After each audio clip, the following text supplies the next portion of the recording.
shift our focus as far as India's energy supplies are concerned and the situation when it comes to Brent crude.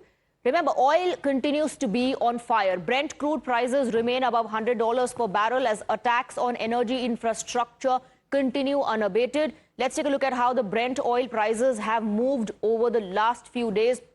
On the 9th of March, we saw a spike, a significant spike, and the price that was reported on the 9th of March was $114.3 per barrel. There was a sharp, significant dip on the 10th of March, $89.44, $86.26 on the 11th, $100, back to $100 on the 12th of March, $102, 13th March, 16th March, $100. It remained at $101 on the 17th, and it has remained pretty much on that $101 per barrel on the 18th of March.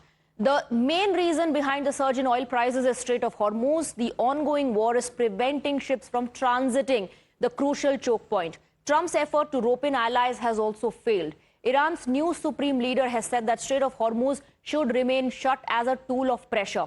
Now, another big statement has come from Iran's parliamentary speaker, Mohammad Baqir. In an interview, he reportedly said that Strait of Hormuz remained under threat because of the American and Israeli presence in the Gulf region.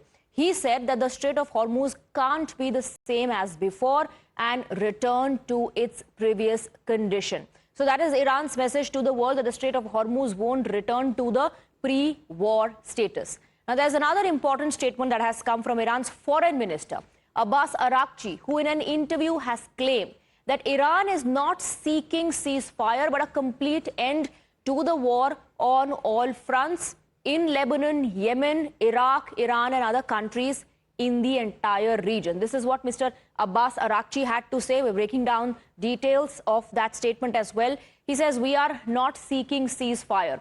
A statement that has come in from Abbas Araghchi. He says, we want a complete end to the war, and that too on all fronts. We're not just seeking a ceasefire. Hormuz isn't open for enemies. Once again, Iran is reiterating that Hormuz is not open for the enemies and its allies. Mr. Araghchi also says we need a new protocol for the Strait of Hormuz. We need a protocol for safe passage under specific conditions. What are those specific conditions? No clarity on that. He says we need new arrangements after the war. And amid all this, there are some vessels that are being allowed to cross the Strait of Hormuz. 3 Indian-flagged vessels have safely arrived in India after 2 LPG carriers, Shivalik and Nanda Devi, crude oil carrier Jag Laadki reached the Mundra Port in Gujarat. So, as far as India's energy supply is concerned, it's a big boost. Let's talk about Jag Laadki. Indian flag tanker is now at the Mundra Port. What and how much is it carrying? 80,866 metric tons of crude oil. So this carrier has survived a missile attack scare at the Fujairah port. It's carrying crude oil which is sourced from the UAE. India is increasingly securing its energy needs. Vessels that have reached India. Let's take a look at the vessels that have reached and how much LPG and how much oil did these carriers bring to India. This is about Jag Laadki, and it all began with Shivalik, which docked at the Mundra port, and discharge of cargoes is currently underway. A high-capacity tanker that crossed the Strait of Hormuz and brought with it 40,000 metric tons of LPG, docked at Mundra Port. Then came Nanda Devi, another high-capacity tanker that docked at the Vadinar port, and it brought along with it 46,500 metric tons of LPG. Again, Nanda Devi also had to cross the choke point, which is the Strait of Hormuz, and there was a safe passage, safe transit for Jag Laadki, for Shivalik, as well as for Nanda Devi. We are now joined by Captain Raman Kapoor. He is stranded in the Persian Gulf. For obvious security reasons, we won't be divulging any more details in terms of the vessel that he's stranded on. But Captain Kapoor, thank you very much for joining us. The situation is uncertain. The conflict is escalating. How are you doing? How are the other crew members doing in this situation? Hi, thank you for having me here. Yes, rightly said, the situation is uncertain and the risk is escalating day by day. But somehow we are managing here, try to keep ourselves safe and secured. And a lot of lives are depending on my command. So I have to, yes, be vigilant and extra cautious. Absolutely. Now, three vessels, Shivalik, Nanda Devi and Jag Laadki, were able to cross the Strait of Hormuz and dock at ports here in India. Does that give hope to Indian sailors? I mean, I understand that they are not all on Indian flagged ships. They are working on ships that are operating under the flag of various countries. But does that give hope to others that perhaps diplomacy will work at the end of the day and people will start getting, the farers will start getting a safe passage? Of course, it will give, it is giving hopes, but it is not working the way it should work. There are still more than 25, 27 ships, Indian flagged ships stuck in the Persian Gulf. I don't know if the deal has been already done with the Iran, then why all the ships are not coming out of the Strait of Hormuz. But recent news, what we heard from the various news channel, that Iran has already laid the undersea mines in that route, so that they are diverting all the ships through in between two islands which are very close to Iran coast, so that they can have a close track of all the vessels who are passing through the Strait of Hormuz. But yes, it is very difficult situation for rest of the ships.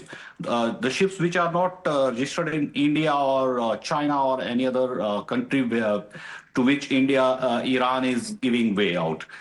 Yeah, and there are more than 2,000, around 2,000 Indian seafarers working on other vessels which are not registered in India, not carrying Indian flag.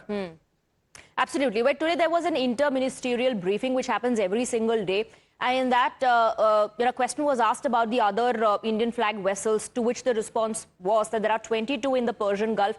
And at the moment, they are safe. But there's no clarity coming in on when all of them will get a safe passage. That, I'm sure, adds on to the uncertainty. Meanwhile, the statements that are coming in from Iran, they say that the Strait of Hormuz cannot go back to the pre-war status.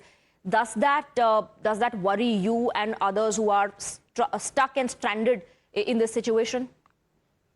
Of course, yes. People are getting scared, and fear factor will always be there, even though there are not frequent attacks happening on ships, merchant ships, but you never know. There have been already 20 attacks, almost 20 attacks on merchant ships. Those ships were innocent. We were we seafarers are not warriors, and we are not doing anything wrong over here. Then why our ships are being attacked? So that fear factor is always there. My crew is raising concern to me every day, sir, how we are safe here, So we have to keep our fingers crossed. And yes, there are around 20,000 seafarers stuck in this war zone. Nothing much can be done. All the sea routes are blocked and the airports are shut, and there is no way out. We are stuck here on board ship and just praying for the war to come and end. So since we don't know anything, there's no timeline on when the situation will resolve. What about essential supplies? Yes, I don't have the clear news about other ships. Yes, I can talk about my ship. Yes. I was able to procure the essential supplies, especially food supplies, which is sufficient for another 1 month. Recently, I was in port, and we lifted up a good amount of provisions. But yes, in future there could be a very difficult situation where we can end up by not getting few items, as these countries, they always depend on other countries to import many things. Food items. So if there is a shortage of food items in these countries, how they gonna fulfill our demands? So let's see, fingers are crossed, and everything is going to be very difficult. Even the prices will go high. There will be shortage of supplies. And yes, it is going to be a very difficult situation. I would say right now we are still in a better situation, but you never know what will happen after a month.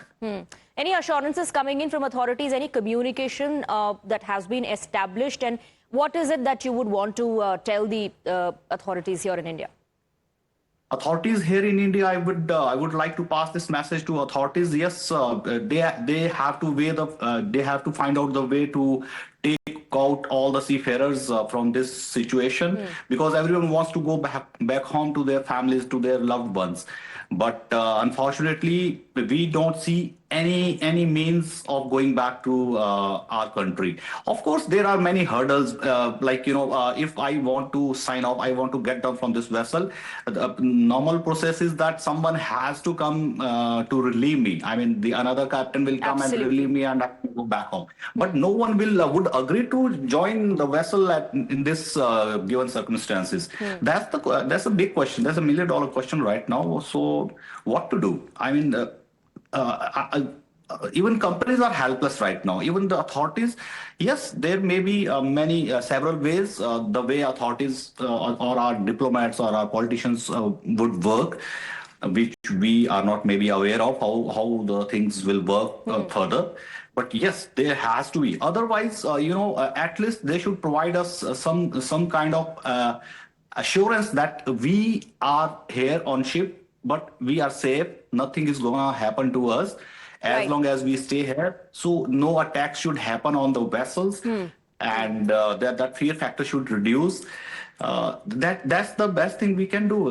They should provide more help, like more naval vessels, naval patrolling vessels around the areas in this region, so that we have some kind of assurance. All I can say at the moment, Captain Kapoor, is stay safe out there. All I can hope for is that there's de-escalation soon, that this is resolved soon, and you, along with others, get to be with your loved ones as soon as possible.